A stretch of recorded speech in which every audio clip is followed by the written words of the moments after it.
Hi everyone. In this video, we're going to be talking about minerals. So let's get started. What are minerals anyway? Well, in the simplest sense of the term, minerals are the building blocks of rocks. Here's a rock. This is a piece of the igneous rock called granite. If you look carefully at this chunk of granite, you'll see all sorts of speckles of gray and white and black. And if you zoom in, you'll see that these are actually crystals, mineral crystals. This particular piece of granite has the mineral quartz, biotite mica, and plagioclase feldspar. We'll study these in more detail later on. So, on Earth, there are over 2,000 varieties of minerals, some of which are seen here. As you can tell, they come in a wide variety of colors, shapes, sizes, textures, and all sorts of different physical characteristics. Minerals have quite a few uses in our everyday life. Just to give you an example, this here is a rough, uncut diamond. Of course, we use diamonds for jewelry. We also use diamonds in construction applications, as the tips of saw blades, and a variety of other industrial uses. Here's another mineral. This is called fluorite, most famous for its inclusion in toothpaste. Yes, when you see the name fluoride on a toothpaste, that means it's made out of the mineral fluorite. But what else are minerals used for? Well, this here is talc. Talc is a very common mineral that is ground into a fine powder. It's very soft, and it's used in baby powder. Sometimes you might hear it referred to as talcum powder. One more example. This is a mineral selenite gypsum, which is used all around us in drywall. This is the material that's used to build the walls inside modern houses and buildings. But what exactly makes a mineral a mineral? Well, to be considered a mineral, the substance must meet 5 criteria. Let's go through those 5 criteria right now. Number 1, the substance must exist as a solid under normal conditions on Earth. This means if you have a liquid or a gas, under normal conditions, it cannot be considered a mineral. It must be in the solid state. Number 2, the substance must be naturally occurring on Earth. This means it cannot be man-made. So, for example, plastic is not considered a mineral because it doesn't exist naturally. It's created by humans. Must be naturally occurring. Number 3, the substance must be inorganic, meaning not coming from living or made of living things.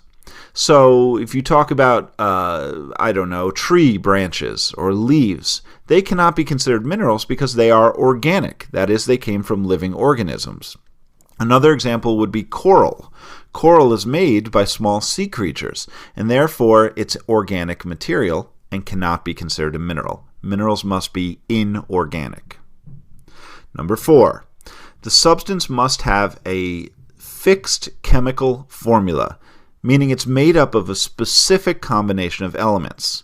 Let me give you an example. The mineral quartz is composed of silicon and oxygen bonded together, specifically 1 silicon bonded to 2 oxygen atoms. All quartz is made of this chemical formula. Another example, pyrite, often known as fool's gold, has a chemical formula of Fe, which is iron, and S, which is sulfur. And when these are bonded together in this particular arrangement, you get pyrite. So criteria 4 is that the substance must have a specific or fixed chemical formula. It has to be made of a specific recipe, if you will, of elements. And then finally, criteria number 5. The atoms that make up the substance must be arranged in an orderly crystal structure, a specific structure. Let me give you an example of this. The majority of the minerals that exist on Earth's surface are considered silicates, and that means they're made up of, in part, silicon and oxygen. The silica tetrahedra is the most common arrangement of silicon and oxygen atoms within a mineral. It looks something like this model here, where the red balls of clay represent oxygen atoms and the gray is a silicon atom. And you can see they're bound together in this tetrahedra shape, and this becomes the most common building block of minerals on Earth. So that's what we mean when we say the atoms must be made up of a specific orderly structure. I'll give you another example of that in just a minute.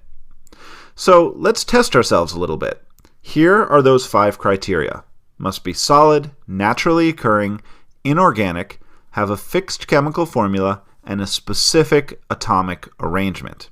So, what about this pool of liquid mercury? Can this be considered a mineral? Well, if you look at criteria number 1, it says it must be a solid, and this clearly is a liquid, so sorry Mercury, you're not a mineral. What about this chunk of bituminous coal? Well, if you know anything about coal, you would know that it's actually formed from ancient tropical plants that have been compressed and squeezed together for millions of years. So it is a solid, and it's certainly naturally occurring, but because it's made from plants, it is organic, and therefore it doesn't meet criteria number 3. And so coal is not considered a mineral. Well, what about ice? This is an interesting one. Let's go through our criteria. Is ice solid? Yes. And it does exist as a solid on at least some parts of the Earth, the poles specifically, and high up in mountains, you get water that exists naturally as a solid. So that's fine. Is it naturally occurring? Of course. There's quite a bit of ice naturally existing on Earth. It is not an organic material. It is not living. It never was living, and is not made by living things. It does have a fixed chemical formula, H2O, and it does have a specific atomic arrangement. So is it a mineral? Well, according to our criteria, yes, it is. However, there's a lot of debate about this, and some people think ice should not be considered it because most places on Earth it would exist as a liquid. So we'll give that one a question mark. What about this substance? This is sulfur. As you can see, sulfur exists as a solid. That's good. It's naturally occurring. It forms along volcanoes. It is inorganic, it's not living, and it never was living. It has a specific chemical formula. It's composed of the element sulfur. And it has a very specific atomic arrangement. If we could zoom in, we would see the atoms arranged in a specific way. So, for our criteria to be met, sulfur works. So, it is considered a mineral. Now, let's move on. I want you to keep in mind that all of the physical properties of a mineral, and what I mean by that is the colors, the shapes, the textures, the smells and the tastes, the appearance, the hardness, the sheen, all of these physical characteristics of minerals result from one specific thing, and that is the internal arrangement of the atoms. To give you an example, that sulfur we were just looking at is yellow. The reason it appears yellow is because of how the sulfur atoms are arranged inside. Quartz sometimes appear clear, and that's because of how the atoms are arranged. The mineral halite tastes salty because of how the atoms are arranged. The mineral sulfur, again, has kind of a rotten egg smell, and that's a result of the internal arrangement of atoms. So all of the physical properties result from how those atoms are arranged. Let me give you one really neat example of this. This is a diamond, the hardest mineral that exists on Earth. Fairly rare in nice, complete crystals. It is the hardest substance. It has a hardness of 10 on something called the Mohs hardness scale, which we will learn about. Now, diamond is composed of one element, and that is carbon. If you could zoom down inside this diamond, you would see the carbon atoms arranged in a pattern like this. Notice how all the atoms are interlocking, connected to one another. This creates a really strong bond, which is what makes diamond such a hard mineral. But let's look at a different mineral.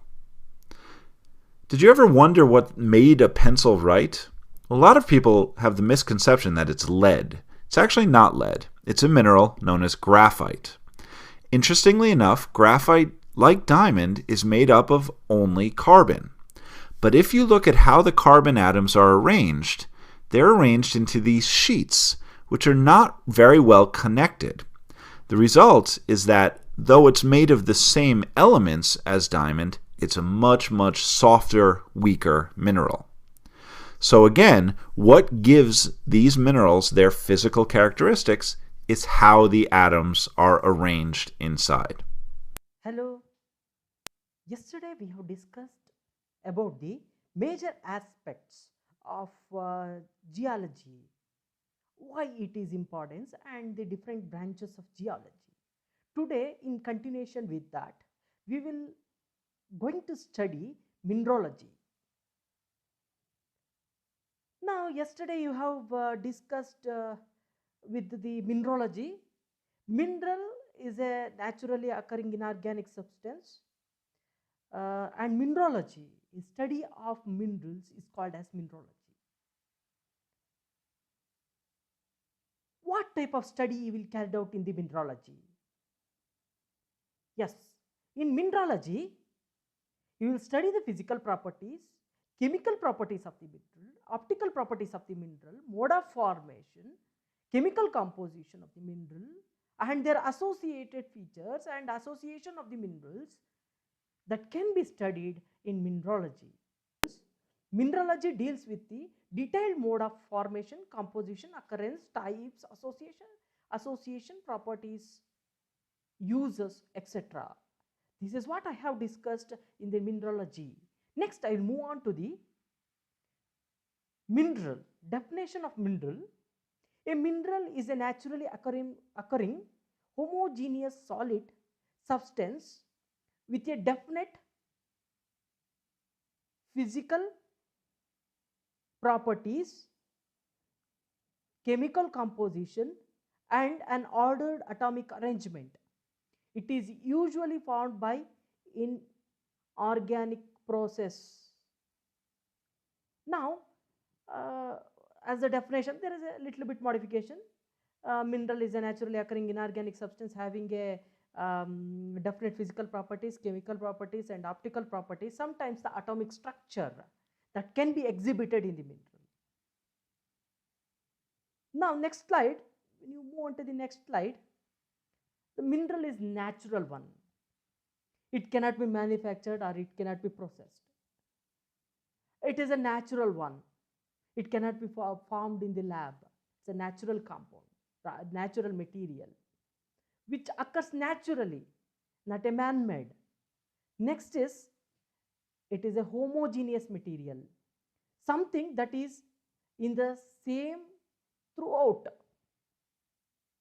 That means it is uniform in the mass.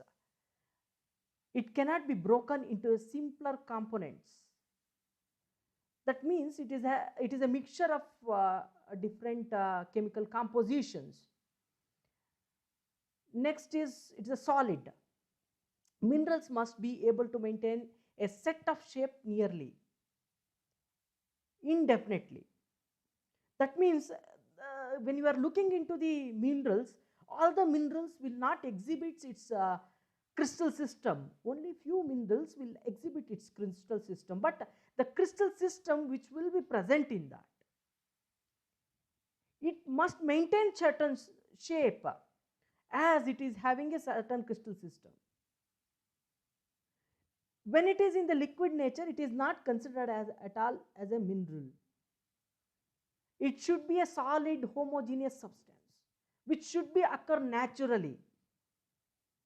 Okay, next is chemical composition. A mineral can be described by a chemical formula. Just you can take an example of quartz, biotite mica, diamond. Diamond is C, carbon. Quartzite, SiO2. Now, one thing you have to remember, carbon alone it is considered as a mineral, but when it is mixed with the hydrocarbon, then it is not considered as a organic material, inorganic substance. Okay, so diamond will be considered, but not the other forms of hydrocarbons. Next is orderly arrangement of the atoms. That means minerals have a fixed atomic pattern that repeats itself over a large region relative to the size of the atoms. Based on the size of the atoms, you can see that tetragonal, hexagonal, orthorhombic, monoclinic, triclinic, these are all the different shapes what you can see in the mineral. Crystal, solid, or crystal lattice. the organizer structure of a mineral. A glass is not a mineral. No organized structure. That is a mixture of manufactured compound, which is a byproduct of quartz. Now there you can't see any crystal structure. But when you look into the minerals of quartz, it crystallizes in hexagonal system. The 6 edges you can see very clearly in that particular particular mineral. Now when you look into the hexagonal crystal system, the 6 sides of the mineral you can see here. Okay, not only that one, corundum also, it is crystallizes in crystal system, triclinic system, that is orthoclase feldspar, microcline feldspar. Generally a inorganic substance. Inorganic substance means which is free from hydrocarbons, H. A substance composed, if it is an organic compound, a substance composed of carbon bond to H with a varying amount of O, N and other elements, then C alone is not a organic. That is what I said in the previous slide. Hydrocarbons, when it is combining with the C with other oxygen and nitrogen, etc., then it is called as an organic material. But C alone, that is a carbon alone, that is a best example is diamond. It is considered as a mineral. Only a few organic substances are considered as a mineral. All other minerals are inorganic. Only few of them are considered as a mineral. Like example, you can give the coal, charcoal, etc., which can be treated as a mineral. Remaining, it is not considered as a mineral.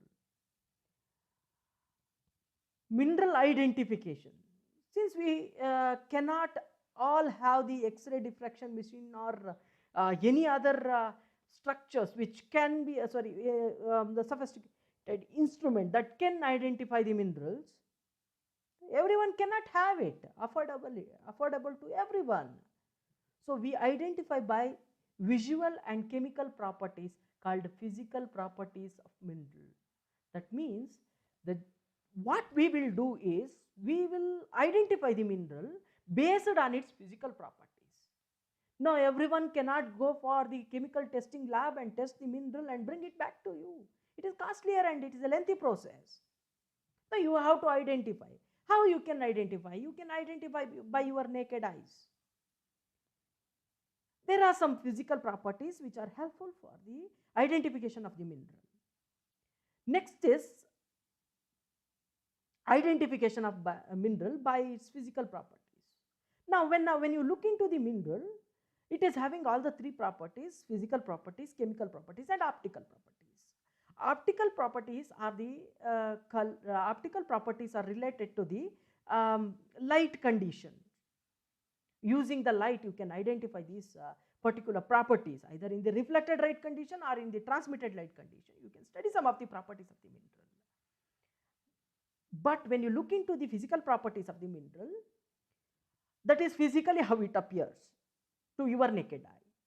And chemical properties, some of the chemical reactions, the minerals will undergo some of the chemical reaction. If I want to give a best example for the chemical reaction is hematite, which is converting into the limonite. Now what happens when you just throw an iron rod outside the house? Yellow patches you can see in the surface of that mineral, surface of that rod. What is that? That is a limonite. That is limonite. Hematite, which is absorbs the oxygen and the water moisture which is present in the atmosphere, and it is converted into the hematite. Addition of the water into the hematite results in the limonite. That is, some chemical reactions are involved in the mineral formation or in the minerals. Now, first one is forms and habit. Forms, it is also called as habit. Next is color, streak, cluster, fracture, cleavage, hardness, so specific gravity, degree of transfer. That is degree of transparency and special properties. that degree of transparency is called as diaphanity. Okay. Next, forms and the habit. The form represents the common mode of occurrence of the minerals in nature. It is also called as a habit or a structure of the mineral. To some extent, this is a function of the atomic structure of the mineral. Now, when you look into the mineral in the natural condition, how it appears to your eyes. You have seen most of the minerals in your classes. These minerals are exhibiting a particular shape. Either it may be botryoidal, looks like a bunch of grapes, it is mammillated, it looks like a mammillary gland, and it looks like a kidney shaped structure, it looks like a needle. All these things, when you look into the mineral, it will be exhibiting its original character or original shape in front of you. That is called as the forms or the habit. It is the external appearance of the mineral. In simple words, it's the external exhibition or the appearance of the mineral is called as forms or habit or structure. Now, when you explain different types of habits, one is lamellar or foliated. When you look into the mica minerals, you can draw into a sheets, or you can take it out into a sheets, that is mica sheets. This mineral is a thin separable layers. In such habit is called as a lamellar or foliated. Next is the tabular. It looks like a table. That is called as a tabular. Then that is a growth direction, free surface, solid liquid interface. Okay, leave it. That is not much important for us. When you look into these feldspar mineral, you can see like a box-like appearance, a slab of the mineral uniform thickness. That is called as the tabular form. Next, when you look into the fibrous form, the best example is asbestos. No other minerals you can see like this. The asbestos is the mineral where you can see the crystal arrangement in the fibrous habit or fibrous form. Now, asbestos minerals appears to be made up of thin threads, thin hair-like structures. That is called as the asbestos sheets that used in the manufacture of asbestos sheets. These thin hair-like structures you can see outside this particular place where you can see the mineral and the hair-like form. A separable hairs you can see. Next is piezolytic form. For this piezolytic, oolitic form, the best example is the bauxite. The bauxite minerals, which appears to be made up of small spherical grains, that is the best example for the what you call piezolytic habit. It appears like a frog's egg in the natural state. And the oolitic form, again in the oolitic form you can limestone, I think this particular specimen it is not there in our lab. The mineral appears to be made up of still small spherical grains. In the case of piezolytic and the oolitic, it only depends on the size of the mineral. If the size of the mineral, if it is a piezolytic, its size is a little bit bigger, and if it is a oolitic, it is a very smaller in size. The mineral which appears to be made up of still smaller spherical grains are called as oolitic form. Rhombic form, that is mineral appears to be made up of rhombic shape, orthorhombic or rhombic shape. That particular shape is called as the, you can see here, this particular shape is called as the rhombic shape. Next is, that is in the rhombahedral shape. The granular form. The magnetite, chromite minerals appears to be made up of innumerable equidimensional grain of coarse or medium of grains. That means the grain size may be differ, but grains that you can differentiate between the two grains by their shining inside the mineral. Okay, there are different grains, not different grains, you can different sized grains you can see in the mineral. Next is bladed form, that is kyanite is the best example for this particular form, where the minerals appear like a cluster or independent lathe shaped grains or blade shaped grains, which indicates that they are in the bladed format. A separable blades, it looks like a separable blades. Then botryoidal form. Botryoidal is nothing but it is a bunch of grape, that is hematite, chalcedony, etc., which are appear in the form of botryoidal habit. Minerals appear as made up of smaller curved faces like bunch of grapes. That particular form is called as botryoidal habit. Next is acicular habit. Natrolite, actinolite, this particular actinolite specimen is there in our lab, and even natrolite is also present as a specimen, but it is not used as a experimental specimen. Now, in this case, in the acicular habit, you can see that a hair-like structure or the needle-like structure you can see in the mineral. But in the case of asbestos, it is a hair-like habit. It is thin, fibrous in nature. But here it is in the and even you can also give the example of hornblende, which is also occurs as a also appears as a needle-like structure. This is called as the acicular habit. Next is columnar form. Quartz appears in as long as splendor prism. But I think in the rock crystal, when you look into the rock crystal or the amethyst, you can see this particular type of forms, that is columnar forms. Next is prismatic form. Quartz, apatite, minerals appear as a elongated independent crystals. This particular form is called as prismatic form. Even in the corundum also you can see this particular prismatic form. Next is spongy form. The pyrolusite, bauxite, pumice minerals appear as a porous, that is called as the spongy form. Next is the crystal form, where you can find the definite crystals. Either it may be hexagonal, either it may be rhombohedral, it may be trigonal, it may be dodecahedral, anything. That crystals you can see. If you are able to identify any crystals in the mineral, then it is called as crystalline habit. Either it may be rock crystal, either it may be corundum, either it may be quartz. They all exhibit the crystals. Quartz, amethyst, pyrite, galena. These are all give the cubic or other crystal shapes. But the quartz, it gives hexagonal. In microcline feldspar, it gives triclinic crystal system.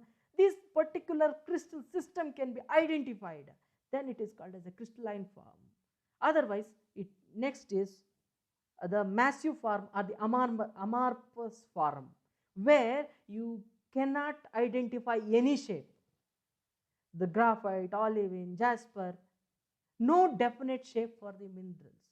They occurs or appears like a mass, are all considered as a massive. Next is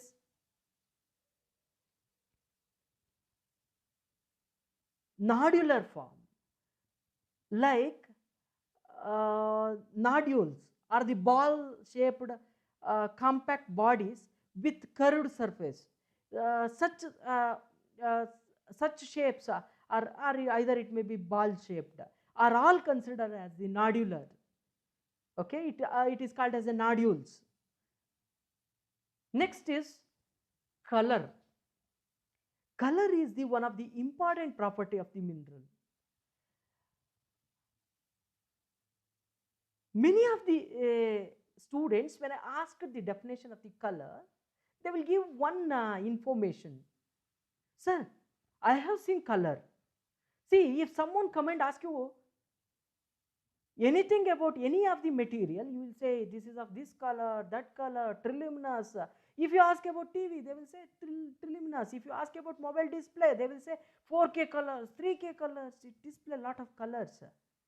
Now when you ask what is color, then they will not answer this particular question. And unfortunately in my class, I asked this question, what is color? One guy stood up and told, sir, till today I have not heard the definition of the color only. Now you know, many times you say that world is so colorful. You know that light is made up of 7 colors, Vibgayar. These 7 primary colors, when you mix or all the colors which is present in there, which any material absorbs all the color, it appears like black. If it reflects all the colors which falls on its surface, then it is white in color. Color is due to the composition. In the some other, it is imparted by the presence of the trace elements, inclusions, atomic structure. Now, before move on to that, color is the reflection of the light from the surface of the object is called as color. Which particular wavelength it reflects from the surface, or the which particular color it reflects, then that particular color you can see. The great consistency in the ore forming mineral, idochromatic, less consistency in the rock forming minerals, allochromatic. Idochromatic means they are in dark color, allochromatic means they are in light color. Next, in the color you can see here, graphite, it is shining black. Hematite, again steel gray color, it is also the micaceous hematite. What you are seeing is micaceous hematite, where you can see the bright reflection from the surface of the mineral, but its color is gray. Amethyst, it appears in the purple color or violet color.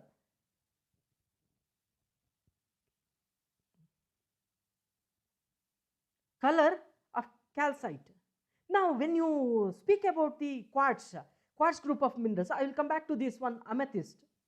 Amethyst, which belongs to the quartz group of minerals, a white quartz. Now in the definition, if you have come across with, it is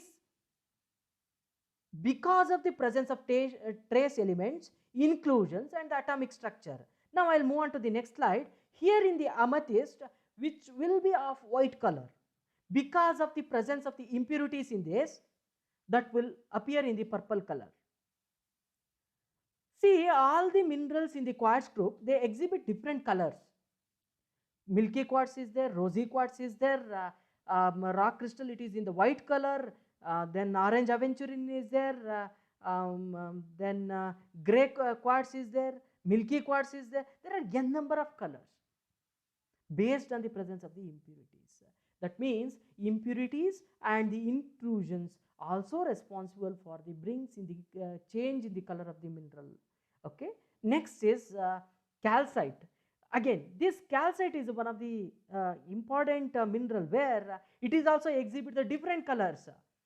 Pink calcite is there, gray calcite is there, then green color is there, bluish green color is there, different shades of calcite is available, black calcite is available, and white calcite is also available.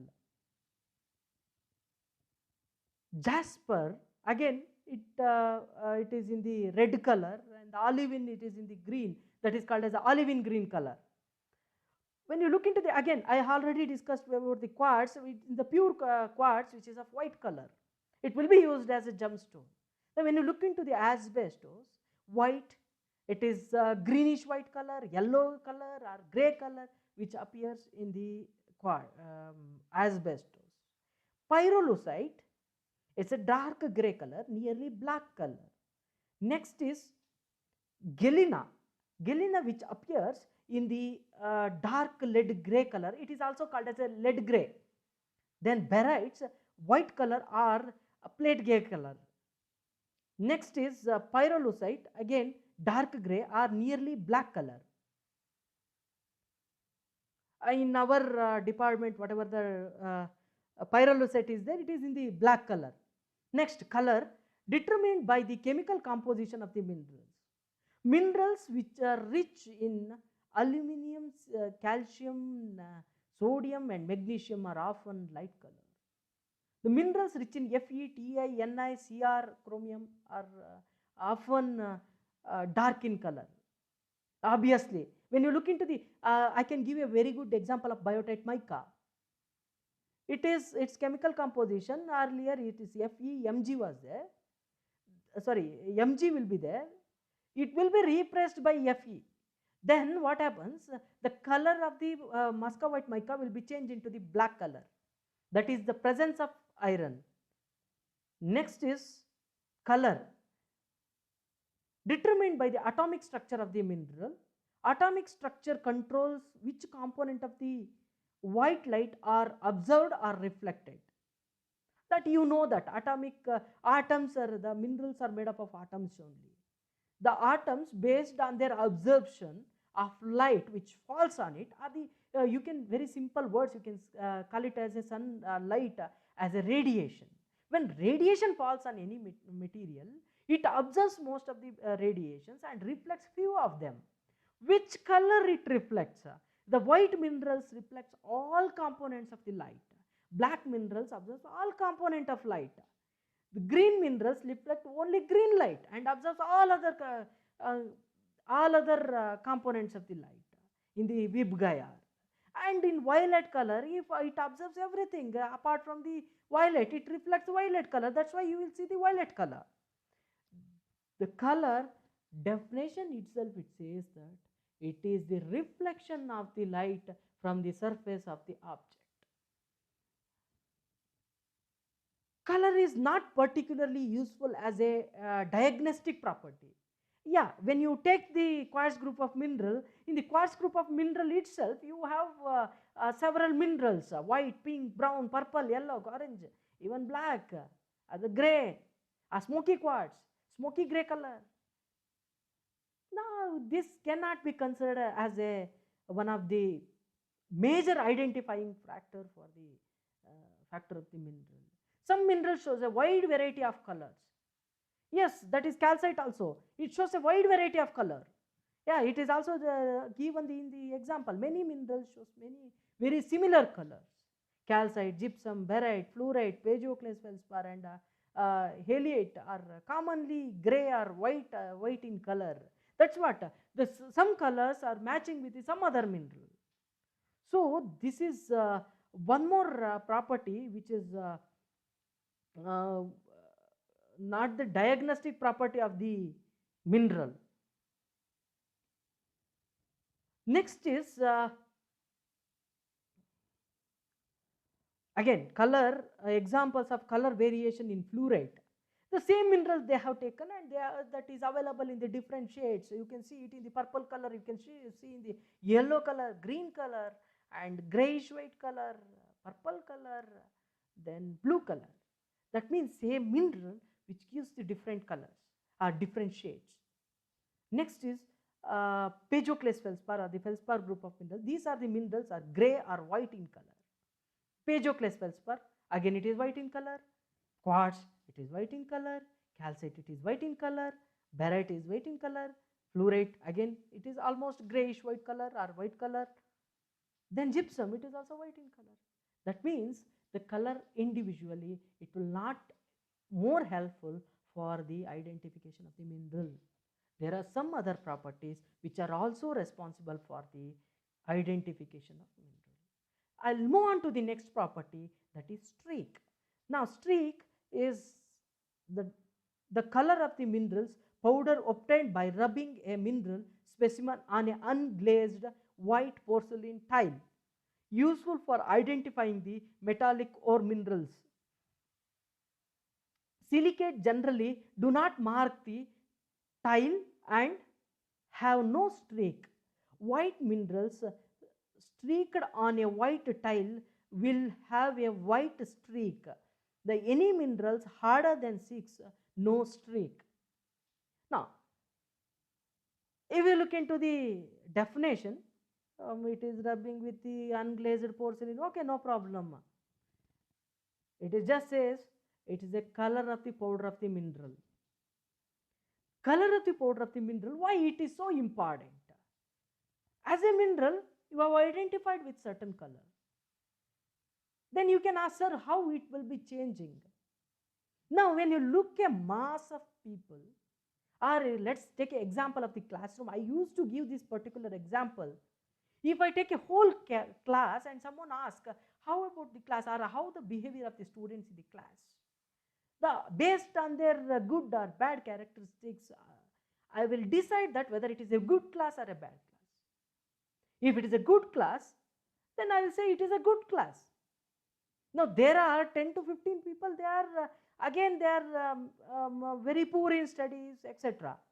But when someone asks about individual student, then I have to say whether he is a good or bad. I don't have choice there. But overall class it is a good, but one student if you particularly take out whether he may be good or bad. That means individual character differs. When you look into the small mineral in the small quantity, its color will differ. Now, streak, the hematite gives a cherry red streak. Now, when you look into the hematite, it is of grayish color, or steel gray color, iron black color.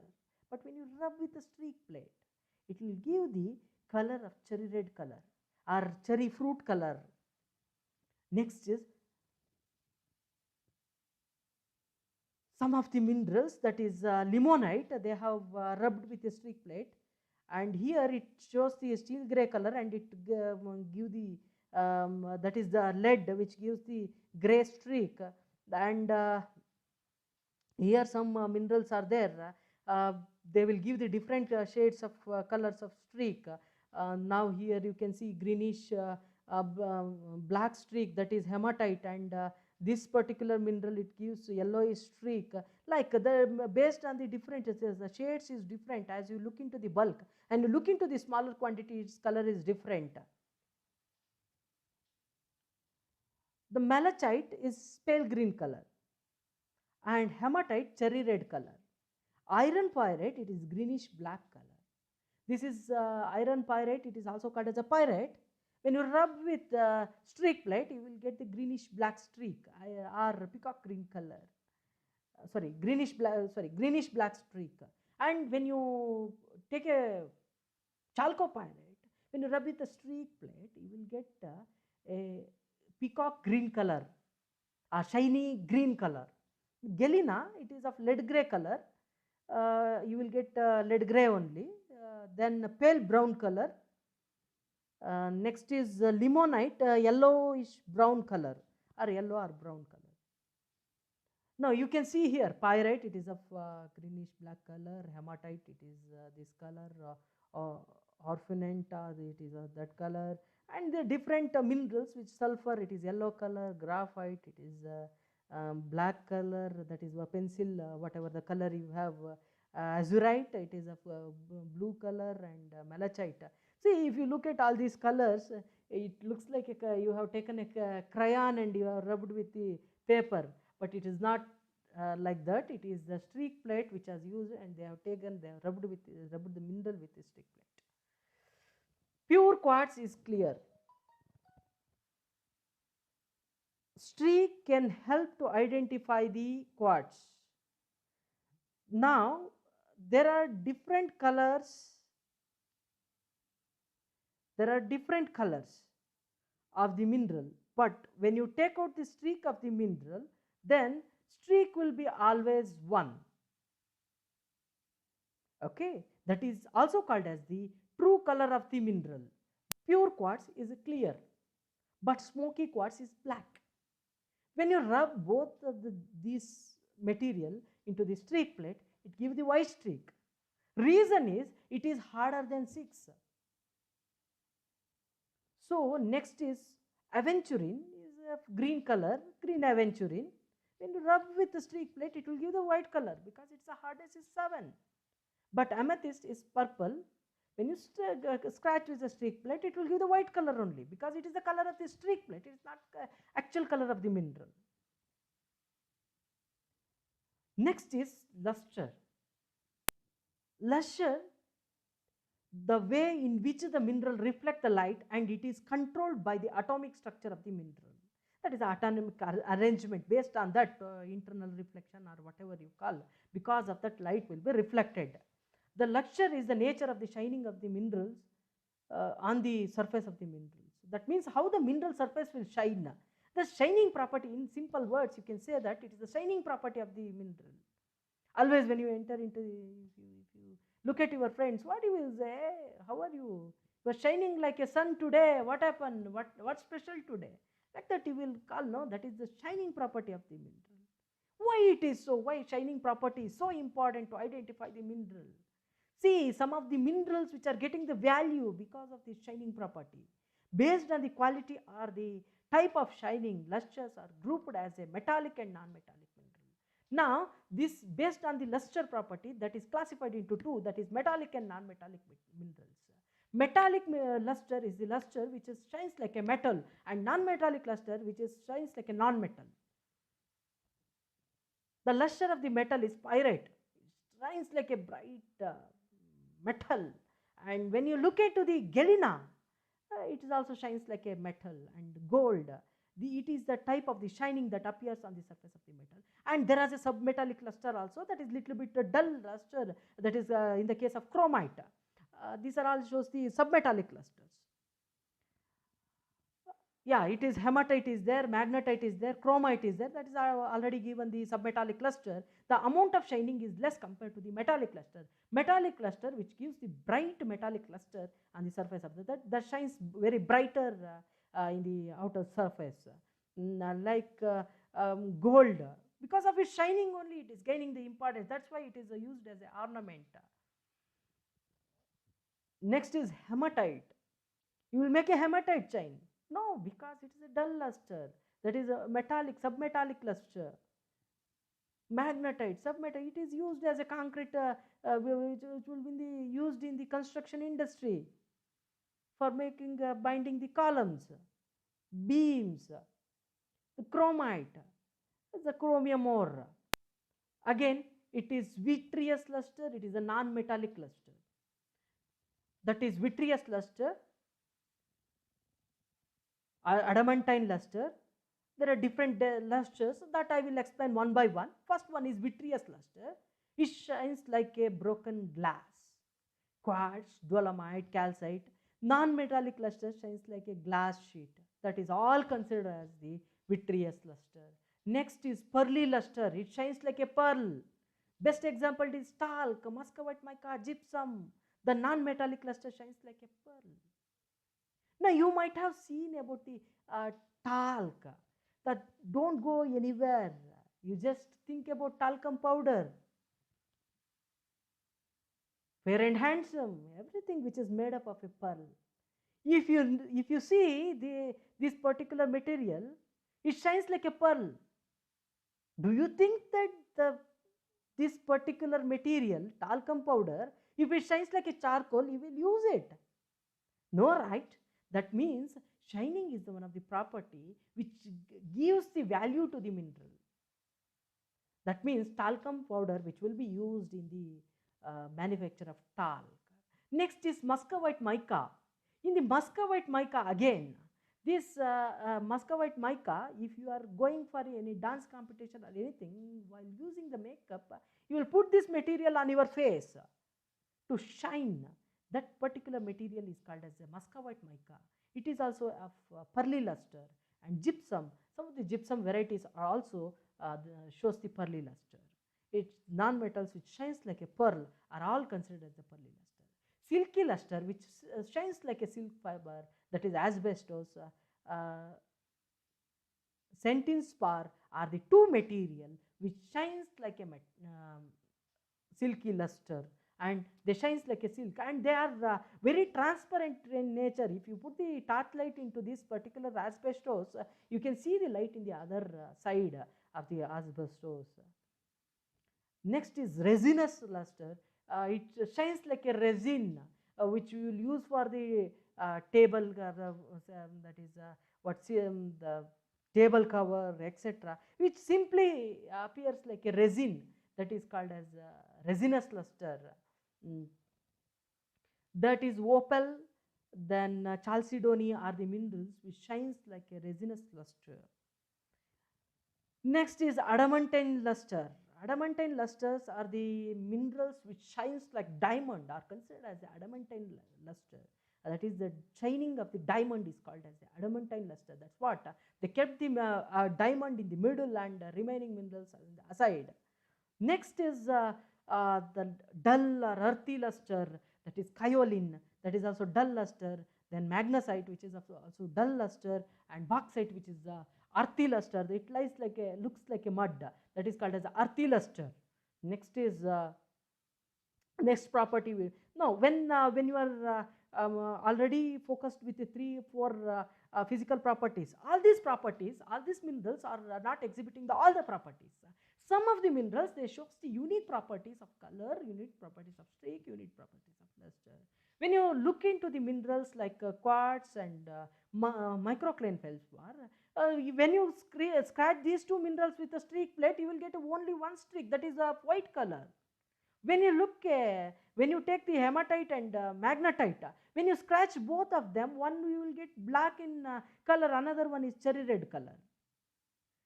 Like that, this color will different. If you take the calcite, there are different colors of quartzite, calcite. If you scratch this calcite with the streak plate, you will get a white streak. Next, I will move on to the next property called fracture. Yeah, the tendency of a mineral break along a flat surface, or to break unevenly along a curved surface or irregular surface. The fracture is the mineral property where atomic bonding between the atoms in crystals structure is perfect with no weakness. When these minerals are stressed, they shatter, making no two pieces truly the same. That means you cannot separate this material. That means when you break a mineral, other than the cleavage minerals, how that particular surface will appears. This broken surface will not be of same. It is an uneven surface. This particular phenomena of breaking up the mineral, other than the cleavage direction, is called as a fracture. When you break a mineral in a particular direction of the cleavage, then you will get a smooth surface. But here, in this case, you will not get a smooth surface, you will get a rough surface. Now, when you met an accident or anything, if any bone has get fractured, then you will say that it is a bone fractured. It is not, you will not say that bone cleaved. The fracture occurs in the minerals where bond strength is generally the same in all directions. This occurs, that is very clear. If it is the bond strength is very clear, it is difficult to break that mineral evenly into the small pieces. Now, when in certain direction the bonding is less, then it can be separated, either in the form of silky hairs, either in the case of asbestos, or in the case of biotite mica or muscovite mica as a sheet. Minerals that have fracture do not exhibit the cleavage. The minerals which have the fractures do not exhibit any cleavage. That is very clear. It is other than the cleavage plane. Okay, when a mineral breaks, that particular surface, it may not be a uniform one. The fracture is uneven breaking of the minerals. You can directly say that it is the uneven breaking of the minerals is called as fracture.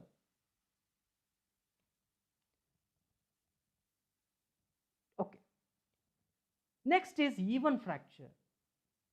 The magnesite, which shows the even surface, then it is called as the even fracture. Next, chalk, which shows the uneven surface, even surface, that is a smooth surface, then it is also called as the even fracture. Next is uneven fracture, that is uneven zigzagged fracture or zigzagged surface are considered as the uneven fracture. Next one is Hackley fracture. The combination of the even and the uneven fracture is called as the Hackley fracture. Now some of the surfaces you can see here, this surface is smooth, but this surface is not so smooth. Here also the one surface is smooth, another surface is rough. Here also you can see that one surface is smooth and another surface is rough. That means the broken surface of the mineral is very irregular in nature. Then it is called as uneven fracture. Next is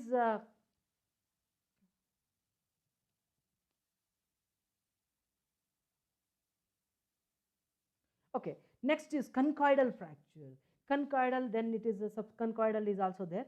If it is looks like a broken surface of the glass or a circular rings on the surface of the mineral, then it is called as a conchoidal fracture. That is volcanic glass, opal, volcanic glasses, and quartz is the best example for the conchoidal fracture. The broken surface of the minerals is smooth and curved surfaces. That is, the broken surface of the glass are considered as the conchoidal fracture. Next is subconchoidal fracture. That is, already I have flint, is jasper, agate. These are the minerals which shows the subconchoidal fracture. The little bit smoother depressions you can see on the surface of the mineral. That is called as the, you can see here, this is not clear circular rings are appeared here, but is a smooth circular depressions are caused. This type of fracture is called as a subconchoidal fracture. Next one is fracture cleavage. Now this is cleavage and fractures are very confusing in the minds of the students, that I will clear with a definite example. The definite direction or a plane along which the minerals tend to break easily. This definition I can say it like this: the tendency of a mineral to break along a particular direction is called as a cleavage. It is related to the crystallinity. On the crystalline minerals have cleavage. Most of the crystalline minerals, they show the cleavage, and most of the minerals which can be broke in a particular direction where the weaker bonding is occurs. Then cleavage present in the plane of weakness and the atomic structure of the mineral. Next is cleavage, basal one directional cleavage. That is, best example is muscovite mica. You can remove this particular mica sheets in one direction. That means you will get a smooth surface in either in both the minerals, both the pieces of the minerals. These minerals can be split into a very thin sheets along a horizontal plane.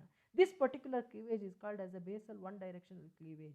The prismatic two directional cleavages, that mineral can be broken into a two directional. That best example is orthoclase feldspar, microclase feldspar, and the feldspar group of minerals, whatever you call it as feldspar group of minerals, pagoclase feldspar. They all show the two directional prismatic cleavages. Orthoclase feldspar, the minerals exhibit two mutually perpendicular sets of cleavages. Then it is called as a, you can see here in this particular photo, where one direction is in this direction, another one direction in this direction. That is a two perpendicular direction. If it the mineral can be cleaved or separated, then it is called as a prismatic two directional cleavages. Then cubic three direction cleavages. That halinite is the one of the mineral which exhibit the three directionally. You can XYZ direction, you can cleave the mineral. These minerals exhibit three mutually perpendicular sets of cleavages. Next is cubic three directional cleavages. That means the mineral can be broken in the three directions. That is, best example is again calcite. These minerals exhibit three mutually perpendicular set of cleavages with some angles. That calcite, which is having this special property of the calcite, where you can break the mineral in the three directions. Next one is again one more is there here in addition to this, galena. Without the example of the galena, that three directional cleavage will not be completed. If we take a small piece of the speciality of this galena is it is having a more specific gravity. When you drop this mineral and hardness is 2.5, when you drop this mineral you will get number of pieces. That is mainly because of the presence of three directional cleavage. Next one is hardness. Okay, hardness may be defined as the resistance offered by the mineral to abrasion or the scratching. It is mainly based on the resistance offered by the minerals or based on the bonding. It is also related to the atomic structure of the mineral. that is very clear. The chemical composition of the mineral appear to have a less influence over the hardness. That means hardness is only depend on the atomic structure and the bonding of that mineral within the atomic bonding within the mineral. Now, when you look into the hardness, it is the resistance offered by the mineral to the external abrasion or scratching. Now, when you want to define yourself, I am very hard. So, what you can do is you can carry 10 kgs of bag, 13 kgs of bag, 15, 20, 30. You increase the weight on your head. What happens? Whenever it is when your head is carrying a load of 10 kgs, then you will be steady. When it is again 25 kgs, 35 kgs, what happens? Slowly you will start bending. And after the ultimate, lastly, what happens? If you can't withstand that load, then either your bones will break or you will start getting the neck pain. This is how until you are stable to carry the load, that particular state is called your hardness level. Okay. Here also the minerals, how much it can resist to the offered resistance offered to the external scratching, that is its strength or the hardness. Hardness mineral is studied either as a absolute hardness or relative hardness. Absolute hardness means total hardness. Relative hardness means comparative hardness. There are two types. That is hardness. The relative hardness is of the mineral is determined by the scratching with the minerals of more scale of hardness, starting with the talc and followed by the minerals. Next is here the hardness scale is there. It is called as the Mohs scale of hardness. First one is talc, second one is gypsum, third one is calcite, fluorite, apatite, feldspar, quartz, topaz, corundum and diamond. That is the number 1 to 10. That is, talc is the substrate material in the mineral in the earth and diamond is the hardest material in the earth. When compared to this, corundum is the second hardest material in the earth. Now, to remember this, the god can feed an orphan quicker than the creature does. The god, T, talc, god, gypsum, can, calcite, F, fluorite, god can feed an apatite, often orthoclase feldspar, quicker, quartz, than topaz, creature, corundum, does diamond. The talc, gypsum, calcite, fluorite, apatite, feldspar, quartz, that is orthoclase feldspar, quartz, topaz, corundum, diamond. 1, 2, 3, 4, 5, 6, 7, 8, 9, 10. Talc is 1, gypsum is 2, calcite is 3, fluorite is 4, apatite is 5, feldspar is 6, quartz is 7, topaz is 8, and corundum is 9, and diamond is 10. Now, when you look into this particular hardness scale, talc can be scratched with your fingernail. Gypsum also, it can be scratched with your fingernail. But when you look into the calcite, fluorite, apatite, it cannot be scratched with your fingernail. With a little bit difficulties, you can scratch this calcite, but you can't scratch the fluorite. Now, when using these fingernails, after that you can use the pen knife. You can scratch the minerals of calcite, fluorite, apatite with the pen knife. Then after that, after the 5, you cannot scratch the mineral with the help of the pen knife. Then feldspar, quartz, topaz, corundum cannot be scratched by a pen knife. Very soft, easily crumbles can be scratched with the fingernail. That's what I told. It can be scratched with a fingernail. That is, gypsum also it can be scratched with a fingernail. Soft, it can be scratched with a copper penny. That is what pen knife. Calcite can be scratched with the pen knife and can be scratched with the nail.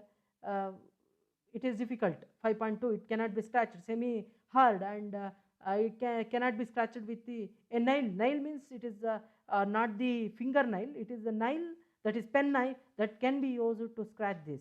Next, minerals with hardness 6 or more than that, it can scratch with a glass. That cannot be scratched with your pen knife or anything.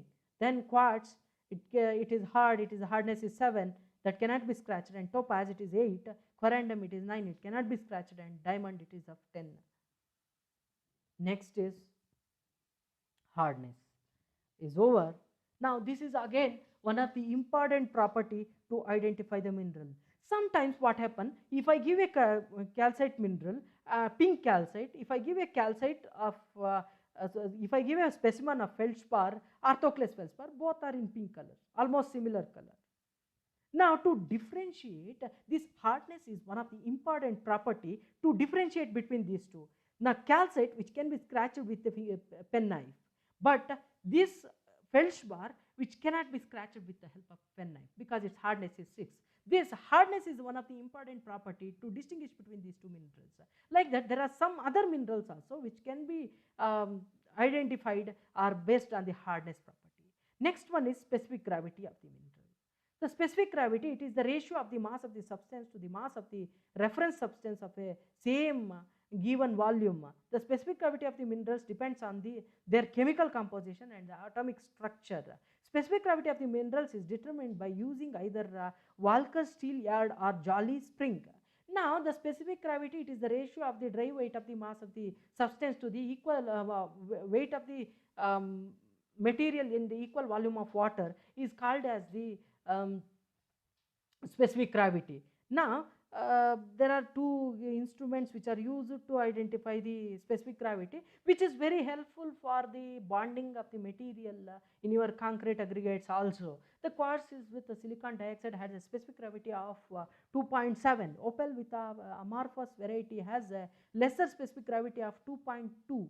The amber has a specific gravity of equal to the water, that is 1. That means water is having the specific gravity of 1, and all other minerals which are more than water, that is 2, 2.2, and the amber is one of the specific gravity material which is having the equal to the water, and platinum is the heaviest specific gravity of 22.84. And when you are looking into your the minerals which are galena, which is one of the mineral which is there in your hardness specific gravity, that is 7.4 to 7.6. That is one of the highest specific gravity material what you will see in the laboratory. And platinum is the one of the substance which is having a 22.84 specific gravity. That means just imagine the weight of that material. Okay. Next, the rock forming minerals have the specific gravity, it is 2.5 to 3.5. That is what the very specifically I am making a statement here, 2.5 to 3.5. The specific gravity of the rock forming minerals are having the specific gravity of 2.5 to 3.5. The most of the cases, if you look at the specific gravity of the material which is used for the constructions, they fall in this particular category. That's why the banding will be more. Then ore forming minerals, either it may be calcite or quartz that is in the sand, which is present in the sand, but still the specific gravity is 2.5 to 3.5. The ore forming minerals have the specific gravity over the 3.5, that is hematite, magnetite, goethite, whatever you call it as, they all have the specific gravity, even lead, galena, etc. They all have chalcopyrite, pyrite, hematite, all these are having the specific gravity more than 3.5. That means there are ore forming minerals having the more specific gravity. Then most of the solid sulfides are 4.5 to 6. The iron metal is of approximately 8, lead is 13, gold, platinum are 19 to 12.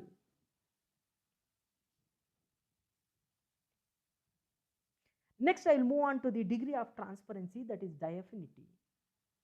Degree of transparency, the resistance offered by the material to the passage of the light through them. That is the ability of the material to allow the light to pass through them. That is also called as the diaphanity. The transparency depends on the chemical composition, or the ore minerals exhibit the opaque in nature. Then the degree of transparency is mainly depend on the thickness.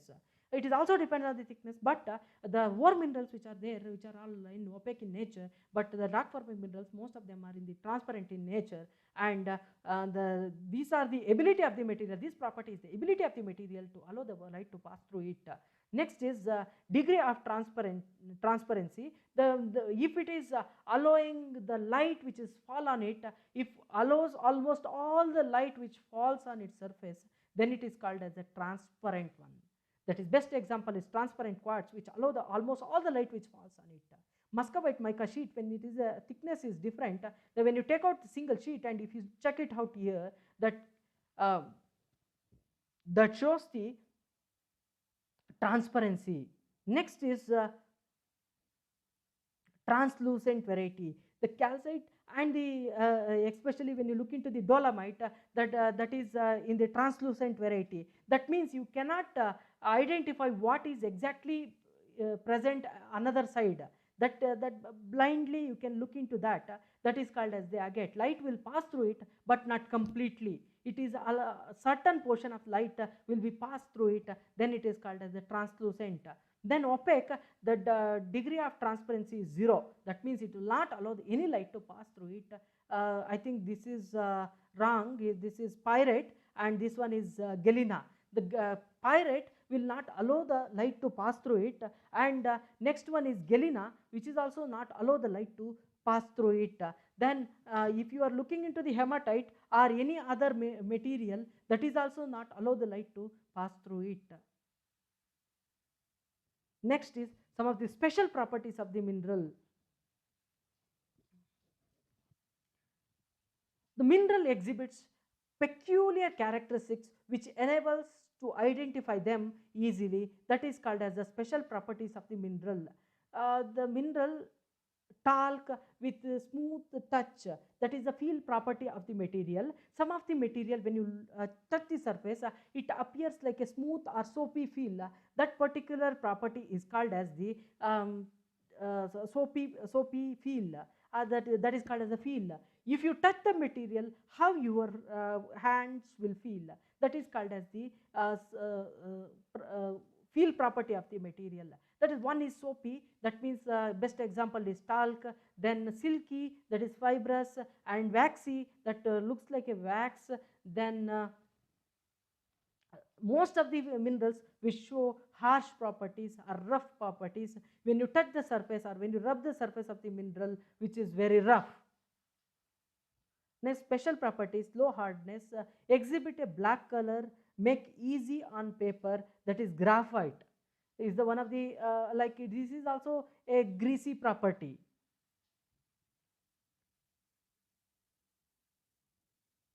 Then smell is the one more property where you can no minerals are not good to smell, but the gives the garlic smell. The special property, it gives the garlic smell when struck or heated and freshly broken surfaces. Then orpiment and realgar are the two material which give such properties. Special properties, it clay smell, clay smell and adheres strongly to the tongue, that is kaolin. This is one of the property of the kaolin. Halite has a saline taste. That this is the mineral. Please don't taste the mineral in the lab, which is not good for your health. This particular mineral saline will halite will taste as a saline taste. Next is magnetic property, that it acts strongly attracts by the ordinary magnet, that is halite. It's one of the magnetic property. Next, importance of the mineral. The solid earth consists of rocks. Rocks are made up of mineral. Understanding the minerals helps in understanding the rock. The civil engineering needs to know the properties of the rock precisely to enable them to consider the different rocks for various purposes, such as foundation rocks, road metals, and building stone. Halite. The importance of the mineral. The study of the mineral heavily used in manufacturing of plastics, cloths, pencil, lead, glass, chalk board, and the chalk salts. Minerals serve as the raw material for manufacturing of chemicals, dimension stones, aggregates for road and concrete material. This is what not only in the construction industry but also for the teaching fraternity, we are largely depend on this mineral graphite, the pencil, whatever you are using, and chalkboard, chalk. All these things we are mainly dependent is the limestone material which is available and it will be manufactured as a chalk. Now next is These aggregates are useful in the road construction or any of the concrete material. We need the coarse aggregates. This coarse aggregate mainly comes from the quarry. That quarry, again, it is a formation of the rock. The rock forming minerals, there are two types of minerals again. One is rock forming minerals, another one is the ore forming minerals. Rock forming minerals are the minerals which form the rock. Before I move on to the rock forming mineral, I would like to tell you two things about the special properties. One is fluorescence and phosphorescence. Fluorescence is the effect, fluorescence and the phosphorescence, and one more is magnetic property, that is ferromagnetism. Then there are different types of magnetic properties are there. Some of them they attract to the magnet, some of them they themselves after exposed to the magnetic radiation it will become a magnet, self magnet. uh, these are the properties are there in the minerals also. Apart from that, one is phosphorescence. Phosphorescence is the phenomena where what happens when the mineral which exposed to the radiation, it start glowing. This particular property is called as a phosphorescence, and fluorescence is the property where when a material or a mineral which exposed to the light, it observes the radiation. When it comes and it start emitting the radiation at the simultaneously, when you take it to the darker shade also, it emits the radiation. This is one more property of the mineral. Then next is I'll move on to the rock forming minerals based on the nature and the okay. One more property what I left in that is the electrical property. Some of the material or some of the minerals like fluorite, when you heat for a particular temperature, then it will start generating the electricity. That is also called as the electrical property of the mineral. Based on the now rock forming minerals, based on the nature and the economic importance of all minerals are grouped into rock forming and economic minerals. The rock forming minerals are the minerals which forms the rock, and economic minerals are the minerals which plays a very important role in the economy of the country, or it is also called as the ore minerals. Some economic minerals serve as a source of the extraction of valuable metal, and other become useful by virtue of their physical properties. Next is rock forming minerals. Based on the nature and the economic importance, all the minerals are grouped into the rock forming mineral and economic forming minerals. Some of the economic formings are okay. This is same thing. The rock forming minerals are 99% of the earth crust is made up of 20 to 25 rock forming minerals. Then earth crust consists of 1600 species of minerals, but are very rare. Everywhere the minerals which forms are different. It's a simple human habitation or within the earth surface that is not unique everywhere. If you see the Chinese person, his face is different. When you look into the Indian, his face is different. American, his face is different. That means the same mineral composition, but the crystal system or some other properties will be changed, and it will be forming a new set of minerals. That's why the earth crust is consists of 1600 species of the same minerals. Okay. There are many species, but the mineral composition is a few.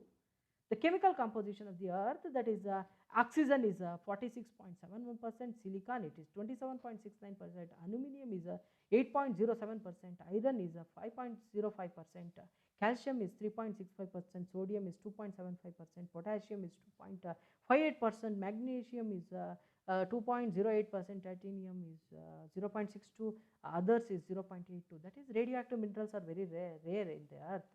The 99.2% of the earth crust is made up of 9 elements. Oxygen and the silicate together consist of 74.4%. The rock forming minerals are mainly silicates. The precious and the useful minerals such as platinum, gold, silver, etc. together present only 0.436. That is why the economic minerals are scarce. That is very rare material. Their occurrence is very rare.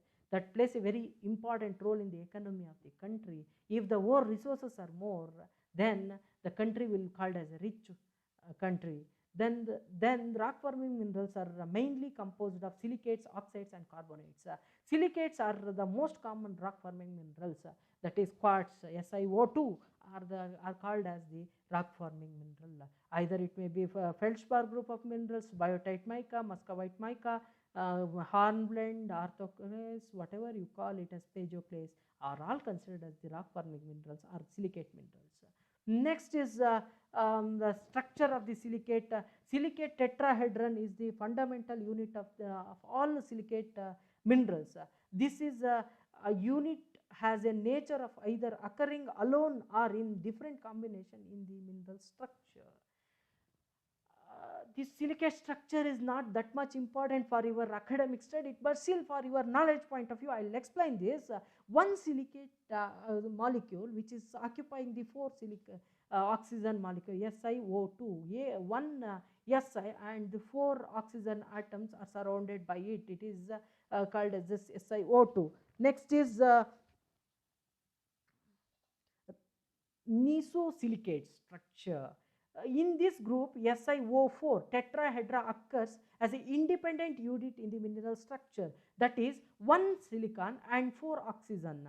That means here you can, in the middle, you can see the one silicate atom and remaining which is covered by the four oxygen atom or oxygen molecule. That is the example of olivine. Next is the sorosilicate structure, where SiO4 in the pair. That means the one silicate, it will be paired with two with the oxygen atoms. So you can see here there is a one malachite. It is giving this particular structure. One Si which is paired with the two ions here, two molecules of oxygen. That is rock forming minerals, ionosilicates, where a chain, it is also called as a chain silicates, when end to end connection of this SiO4 will occur. That is one SiO4 here, and it will be connected with another SiO4 here, and one more SiO4 here, and next one more SiO4. That is end to end connection of the SiO4, and it is paired with the another atom. This particular, that is single chain silicate, and in the previous slide you can see here there is one silicate atom which is paired by the two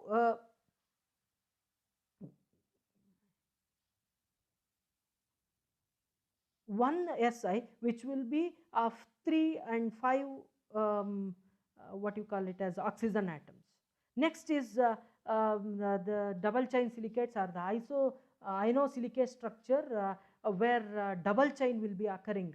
In this double chain you can see here there is this is a best example is again silica, also sheet like structure. It resembles for the sheet like structure, that is amphiboles are they showing this particular type of structure. Here this oxygen, this silica is pairing with another silica is pairing with one more silica, like that this chain will occur. This is called as the nanosilica. That all the minerals which are silicate minerals are exhibit in this particular format. Then phyllosilicates are the structures where it is sheet like resulting in, that is the mica sheets, where the weaker bonds are formed between the two sheets. This is the one sheet and this another sheet. In between that there is a two weaker bonds are formed between the sheets of the each molecule. Then resulting in the more growth in the two direction of the mineral, and sheet silicates will occur, and this is amphiboles are the examples. Next is the tetrosilicates, where the silicate structure where tetrahedra occurs in the three dimension of the framework. That is the result. This is how it appears. This is called as the muscovite mica is the best example for the that previous in Damascus, this is orthoclase feldspar is the best example for this particular type of silicates. Next one is the minerals forming rock forming minerals are groups are feldspars, quartz, pyroxene, olivine, amphiboles, mica, garnet, kyanite, chlorite, talc, calcite, and bauxite. Next is the feldspar group. Feldspar group is not a single mineral. Aluminum silicates of sodium, potassium, and calcium, rarely barium. Alkaline and lime feldspar. All these feldspar are tectosilicates. Occurs more commonly in the metamorphic rock. Then the quartz group of minerals. Quartz group of minerals, most common rock forming minerals. Silica composition. Silica occurs in crystalline nature. All quartz are tectosilicates and occurs commonly in the igneous rock. Then pyroxene group of minerals. Pyroxenes are related to the Both the feldspar and mafic minerals, that is dark color minerals, are rich in that. Silicates of calcium, magnesium, and ferrous iron are present in the pyroxene group. Pyroxenes are single chain silicates, occurs more commonly in the igneous rock. They are dark color, a little bit dark color minerals. Olivine group is again, it's the dark color minerals. Olivine are related to the mafic minerals. Silicates, magnesium, and ferrous iron. FeMg is the common in this particular group of minerals, and olivine are the mesosilicates, occurs more commonly in the igneous rock. Next is amphibole group of minerals. Amphiboles are this is a very, amphibole group is the very different group of minerals, where you can very clearly, what you can do is